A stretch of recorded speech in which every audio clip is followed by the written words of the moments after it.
Assalamualaikum warahmatullahi wabarakatuh. Perkenalkan, nama saya Hasana Puja. Saya dari Prodi Ilmu Komunikasi dengan NIM G331.24.0067. Saya di sini akan membahas mengenai konsep dan hakikat ibadah madhaf. Apa sih pengertian ibadah madhaf? Apa saja dasar, bentuk, dan prinsip ibadah madhaf? Bagaimana hakikat ibadah madhaf? Pertama, pengertian ibadah. Ibadah berasal dari kata Arab yang berarti pengertian, penghambaan, ketundukan, dan kepatuhan. Ibadah juga bisa diartikan dengan taat, yang artinya patuh, tunduk, dan setunduk-tunduknya. Artinya, mengikuti semua perintah Allah dan menjauhi semua larangannya yang dikehendaki oleh Allah. Karena makna asli ibadah adalah penghambaan, dapat pula diartikan sebagai bentuk perbuatan yang menghambakan diri sepenuhnya kepada Allah Subhanahu wa Ta'ala. Selanjutnya, apa sih pengertian ibadah madhaf? Ibadah madhaf atau ibadah khusus yaitu ibadah langsung kepada Allah. Tata cara pelaksanaannya telah diatur dan ditetapkan oleh Subhanahu wa Ta'ala atau dicontohkan oleh Rasulullah.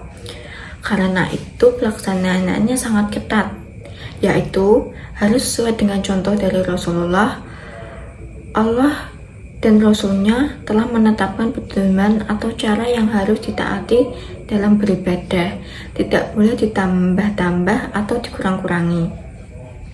Penambahan atau pengurangan dari ketentuan-ketentuan ibadah yang ada dinamakan bid'ah dan berakibat batalnya ibadah yang akan dilakukan.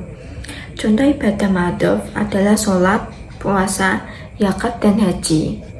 Sholat merupakan rukun Islam kedua setelah membaca syahadat. Sholat juga merupakan ibadah yang paling utama untuk membuktikan keislaman seseorang. Untuk mengukur keimanan seseorang dapat dilihat dan dari keikhlasan dalam mengerjakan sholat, seperti terdapat dalam Quran Surat Al-Baqarah ayat 3. A'udzubillahi minasyaitonirrajim. Bismillahirrahmanirrahim. Alladzina yu'minuna bil ghaibi wa yuqimuna sholata wa mimma razaqnahum yunfikun. Yang artinya yaitu mereka orang-orang yang beriman pada yang gaib, menegakkan sholat dan menginfakkan sebagian rezekinya yang kami anugerahkan kepada mereka. Yang kedua, puasa.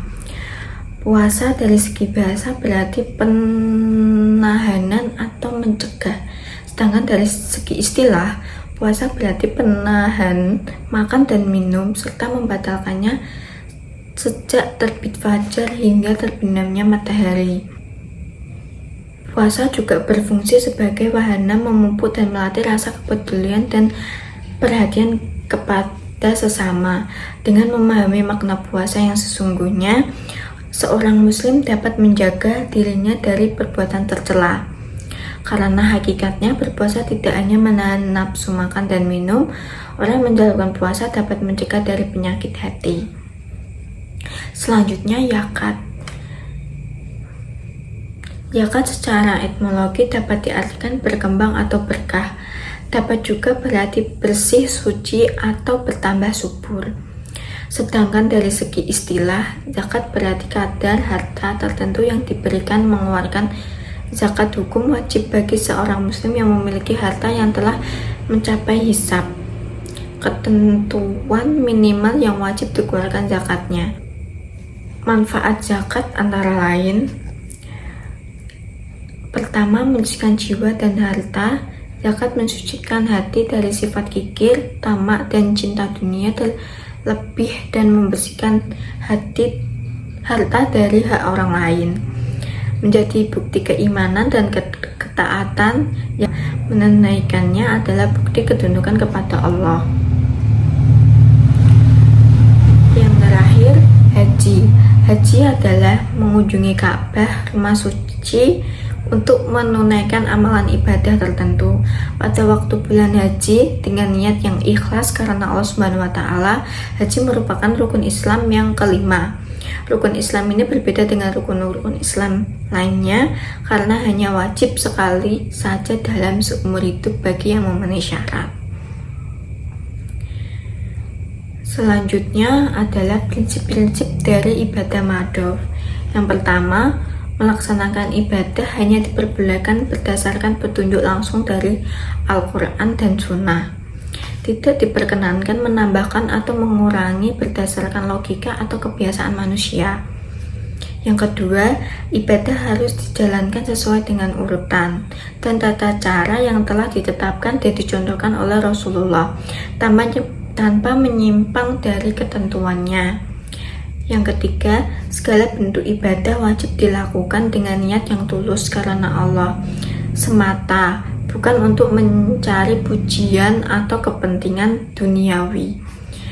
Yang keempat, setiap pelaksanaan ibadah harus mencontoh secara penuh apa yang diajarkan dan dipraktikkan oleh Nabi Muhammad tanpa inovasi atau perubahan. Maka dari kesimpulannya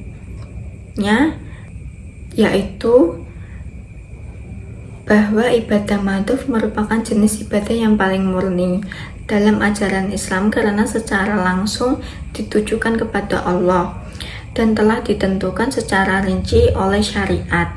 Ibadah ini mencakup pelaksanaan rukun Islam seperti sholat, puasa, zakat, dan haji.